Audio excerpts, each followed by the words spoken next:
Challenging gameplay has been on the rise in gaming, largely due to the surge of the Souls-like genre. While FromSoft didn't invent difficult gameplay, they re-envisioned it in a way that's more fun and puzzling. Instead of one-hit knockouts or restarting an entire level from a death, FromSoft's difficulty design offered a much more rewarding approach. You can't brute force everything, you have to learn the boss's attack patterns, timings, and openings, even though it isn't always perfect. Sometimes a boss will have an attack that's so hard to dodge, they have to patch the game to change it. The punishing gameplay gives people a new way to enjoy games, which begs the question, what is the difference between fun and unfun difficulty in games? What makes Souls-like difficulty stand out compared to the majority of games that offer difficulty options in the main menu? What is the difference between good and bad difficulty in games? This video contains spoilers for the following games.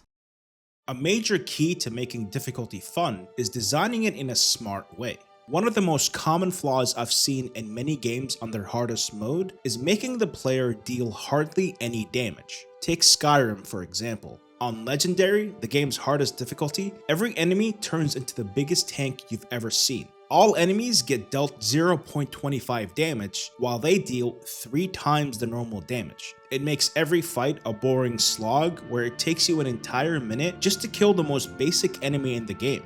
This makes each encounter a massive chore instead of a close back and forth duel. You literally have to swing your sword 30 times at the average enemy just to kill them. What makes this even worse is that Skyrim's combat is extremely simple and repetitive. For the most part, you're just attacking, blocking, and managing your stamina. Now, while it's true that companions and summons don't have their damage reduced, I don't think this helps because then you're either forced into a corner where you either play with one playstyle or suffer with the tankiness.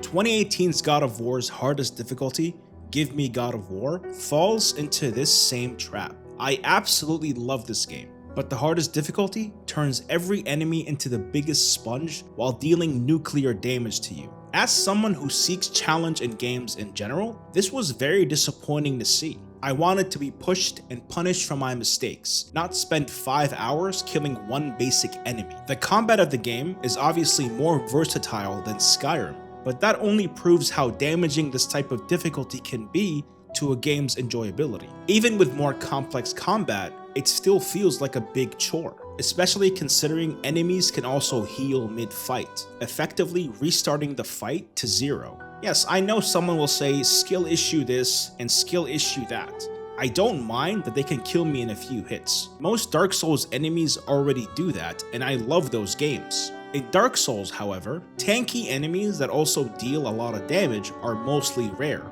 like mini-bosses or optional fights. Most enemies can be killed with only a few hits. Last and definitely least, Resident Evil Village. As a huge Resident Evil fan, I'm always excited to try out the hardest difficulty in the game, which usually changes the experience in one or two ways, such as a throwback to the original games by adding ink ribbons required to save your game, or having to perfect your parry timings to execute them. Sadly for Village, there wasn't any clever or nostalgic change. It was mostly swapping out some of the earlier enemies with tougher ones you encounter later, or spawning in more enemies in most areas. And we can't forget the over-the-top sponginess. Tanky enemies are somewhat of a norm in the higher difficulties of Resident Evil, but in Village, it's significantly worse. The basic Lycan enemy needs over 20 shots to kill, which is insane. And even headshots don't amount to much because it still takes 15 headshots to kill them. A mini-boss that you fight in an already cramped tiny room is now accompanied by 2 ads for some reason, making the fight annoying instead of an obstacle. It also breaks the shotgun rule. And if you don't know what the shotgun rule is, that's because I just made it up. But in every Resident Evil game, regardless of difficulty, you can kill a basic enemy with a shotgun to the head at point blank. It just works. But in Village, you can't even do that. It takes 3 or 4 shells to the head to kill a normal enemy, and that's even with an upgraded shotgun. It's completely absurd. It's already bad not to have a smart twist to the difficulty, but the excessive tankiness completely sucks the fun out of it and makes it miserable to play. But nothing comes close to the hardest part, which is having to kill these fucking fish with a knife because you're trying to conserve ammo and they keep dodging your slashes. When it comes to the good type of difficulty, I'd like to separate them into 3 main categories: innovative, immersive, and balanced. Despite the flaws of its successor's difficulty management, Resident Evil 7's Madhouse was innovative when it came to balancing the difficulty.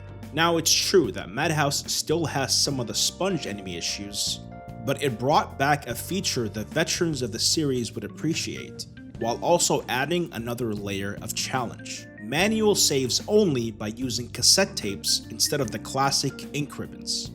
It gave you less while still giving you more.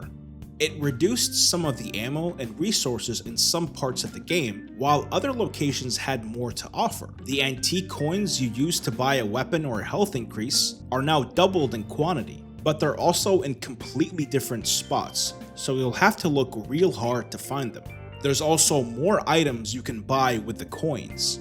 One that can increase your damage or lower the damage taken, or a key that you normally get at a later spot in the game that can speed up your progression. But my favorite change was having the main villain of the game, Jack, start chasing you at an earlier part of the game. On the lower difficulties, he begins his chase in a scripted sequence after you pick up a key item. On Madhouse, he starts when you have your guard down, when you're not expecting it at all.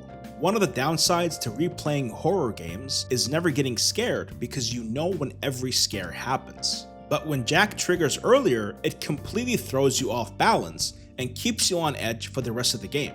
Sadly, this was the only time this happened, and I do wish they did more with it. But the overall innovative changes made this feel like a new experience and incentivizes replaying the game. On the topic of innovation, the Outer Worlds Supernova difficulty did exactly that by adding a survival element to the game altogether. Technically, Obsidian already did this with Hardcore mode in Fallout New Vegas, but it's still an innovative style of difficulty. On this difficulty, you need to eat, drink, and sleep to maintain your character. Neglecting any of the 3 will give you debuffs which lower your stats gradually and eventually kill you if you ignore them long enough. Any big injuries your character receives, like crippling or limb conditions, can only be healed by sleeping. Reading the description of the difficulty by itself drove me to replay the game because of how transformative it is. A game I normally would have been done with after beating once. Although in fairness, there are some annoying changes on Supernova, like your fast travel being limited to only your ship, or your NPC companions dying permanently if they die in an encounter. They end up feeling like an escort instead of a companion, but it still provided a fresh new way to replay the game, which I enjoyed. The immersive style of difficulty balance is probably my favorite, although it can only work for a specific genre of games. For a post-apocalyptic survival game like The Last of Us, Grounded crucially enhances your experience. Resources are much more scarce, so you need to play a lot more carefully or be forced to stealthily kill your enemies because you don't have the ammunition. The enemy AI is much smarter, faster, and detects you easier. Your companions no longer give you ammo or resources to help you with encounters. Your HUD is completely gone, and so are your visual and sound cues that help you know where an enemy might be, including listening mode, an ability in the game that you can use to detect enemy footsteps and locate where they are. It's about the same for the Metro games. Ranger Hardcore offers a tough and realistic experience for the world you're in. Enemies can kill you very easily, but so can you.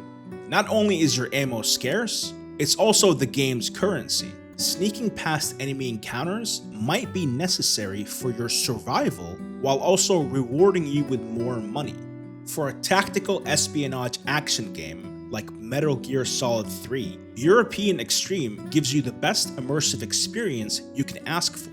Detection by an enemy or setting off an alarm results in a game over instantly. For a CIA agent who's infiltrating a foreign country to uncover a secret mission, that's the perfect setting a difficulty can offer. You'll need to master your stealth tools, time your movement perfectly, and learn different routes that might be safer to take. Each level and enemy encounter will be a puzzle to solve, requiring you to think outside the box and use all the tools at your disposal to fix it. And the thing is, you don't need to do something fancy to have a fun challenge in a game as well. The immersive and innovative styles add newer ways to enjoy the game and encourage replay value. But the balanced way of difficulty management can still be great on its own. Kingdom Hearts 2's critical mode does exactly that. It doesn't do anything transformative while still giving the player a proper challenge. The player will receive more damage, sure, but they'll also deal more of it as well. The game gives you abilities at the start of the game that you normally get way later on, while also getting more AP, letting you equip more abilities than you normally would. Clair Obscur's Expert mode is designed for the players who want to master their dodging and parrying. Normally there's a lot more room for leniency, but on this difficulty it becomes a requirement to succeed. Balanced difficulty doesn't do anything out of the ordinary. It just needs proper implementation to make it a fun experience for the players who seek the challenge. I know this may seem like a niche issue, but the whole point of difficulty options is to be inclusive to all types of players. Some only want to experience the story of the game without any kind of struggle and play on the easier difficulties, while some want a more punishing challenge they want to overcome and best. There's also those who want something in between. If you're going to offer difficulty options, they should be well thought out and properly done. If your aim is to satisfy everyone, not only will that open the door to more people to enjoy and play the games, it gives the games more replay value, which I think is lacking with a lot of modern games. And that's the difference between good and bad difficulty in games. Thank you so much for watching. I'm Zyth, and I'll see you next time.